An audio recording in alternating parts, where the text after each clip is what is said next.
Welcome to Waterfall Cottage. I'm Cherie, and that's Tommy. And today we might be gardening, remodeling, cooking, canning, or tending to our chickens.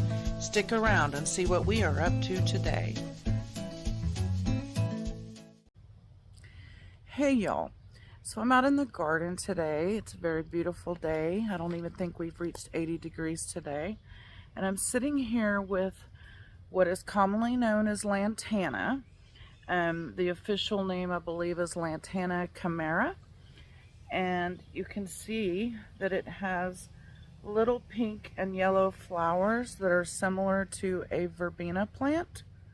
Now, this plant is considered an invasive species in some states, but it is native to my part of Texas along the Gulf Coast, as well as Mexico and Central America.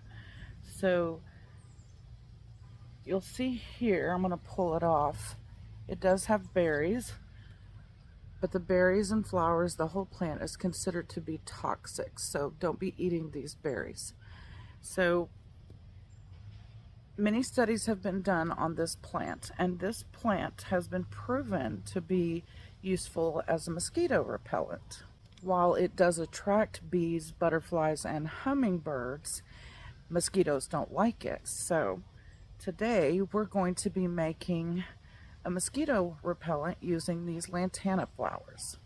Just a little bit about the plant. It does require full sun, partial to full sun, and it likes good drainage. So if you live in zones about 8 to 11, you can grow this plant too.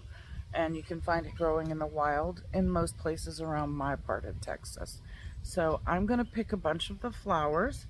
You just pop the top off like this, and I'm going to put them in a jar, and then we'll show you how to make your mosquito repellent.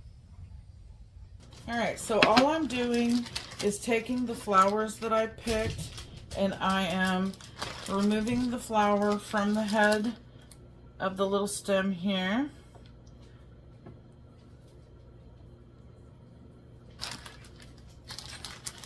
I'm not worried about it as far as removing the whole stem. You can put, you know, some of this green stuff in there. I'm just not putting these whole pieces like this in there.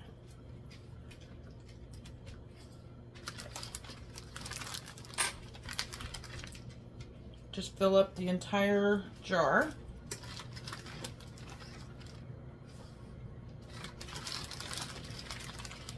It took the dog and I about 10-15 minutes to collect a jar full, so it's not that big a deal.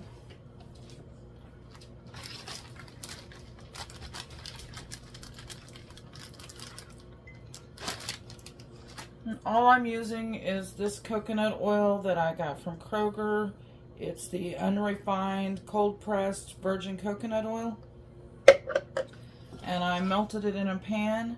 And now I'm going to pour it over the flowers, completely covering the flowers. Just going to put a lid on it.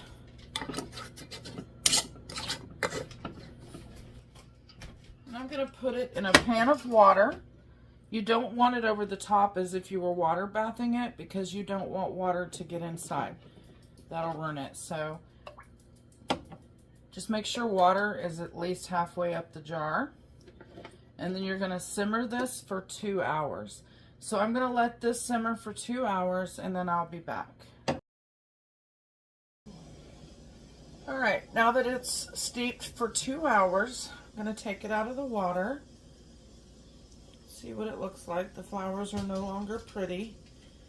I'm going to take the lid off, and we're going to strain it through this strainer.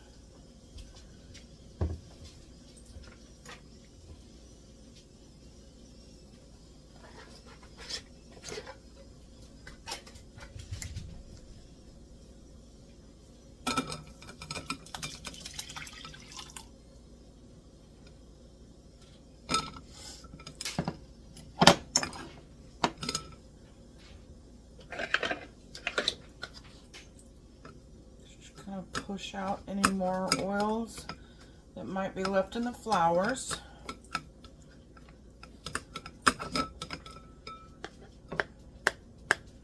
Set that aside. Just to make it easier on me, I'm going to put it into this measuring cup.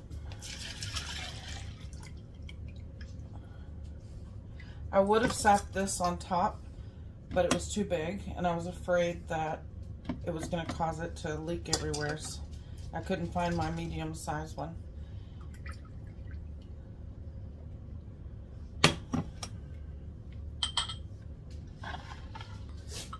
I've prepared some jars. They're nice and clean.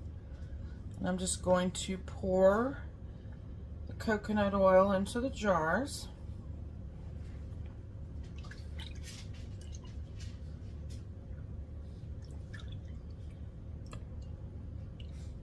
I had just enough for 3 jars.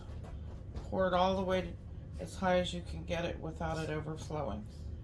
And now I'm going to let it sit here and cool, and then I will put the lid on. So all you do is you take your lid ring and you put it on your jar. But like I said, I'm going to let them go back to room temperature.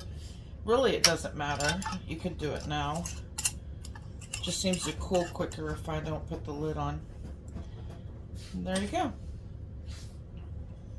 You can see it's kind of a yellowish color now, whereas the coconut oil was not yellowish before. And here's the finished product. As you can tell, it has solidified because coconut oil in cool weather does solidify, but in the summertime when you're going to be using these products, it will go back mostly to a liquid form, but that's why I put some in a jar like this so I can just use it like that. And this is a roll-on. You can order these little roll-on things on Amazon, and it rolls on like this when it is in liquid form. So botanical pesticides are not a new thing. They've been around a very long time. I'm not going to say that there's not a time and a place where products with DEET, aren't necessary, because I have lived in Panama and been in the jungle. I live in Texas where it's very humid and we have a lot of mosquitoes, and if you're out in the woods, you need something super strong. But this works in a neighborhood setting. It works just fine. It works on children, and it's relatively safe. I will put some links to some studies in the description if you want to learn more about it. It has been proven to also repel ticks and fleas and bed bugs, all kinds of things. So don't let the Lantana articles out there scare you. It does have a purpose in our lives if you learn how to use it correctly. You'll have people say that the berries are toxic, but you'll have other people say that the berries are actually edible once they are fully ripe and black. I don't eat any parts of the lantana. I just use it for my botanical pesticide. So I hope this video was somehow informative or at least entertaining for you guys. Thank you guys for watching, and we'll see you on the next video.